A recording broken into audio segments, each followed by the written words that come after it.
बद्दल माहिती कळली.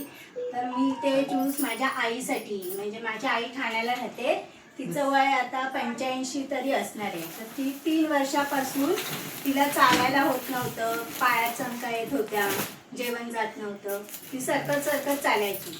3 वर्ष तिची कंडिशन अशीच होती. जेव्हा काकींकडनं अमृत ज्यूस घेतलं तेव्हा तिला महिन्याभरात थोडं म्हणजे शरीरातलं बळगळ्या वगैरे असेल ते जरा कमी झालं दुखायचं, आणि 2 महिन्यानंतर जरा ती उभं राहायला लागली, पायातल्या चमका वगैरे कमी झाल्या, आणि वॉकरला धरून आता ती जरा जरा चालते. Very good. एवढा रिझल्ट आलेला आहे आतापर्यंत.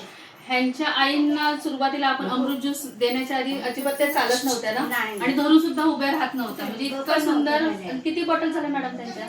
तर 3 महिने झाले चालू. 3 महिने म्हणजे किती बॉटल झाल्या? त्यांना 10 ml देते 10 ना मी, ml. म्हणजे 20-25 दिवस जाते एक बॉटल. एक बॉटल जाते बरोबर. म्हणजे तिसरी बॉटल मध्ये, तिसऱ्याच बॉटल तिसऱ्या मध्ये बॉटल मध्ये म्हणजे विचार करा, वय वर्ष 85, ह्यांच्या आईंचं वय वर्ष 85. म्हणजे तिसऱ्या बॉटलला मॅडमच्या आईंना इतका छान पद्धतीने रिझल्ट आलाय की मॅडमच्या आई सुरुवातीला चालू शकत नव्हत्या, स्वतः उभं धरून सुद्धा उभं राहत नव्हत्या.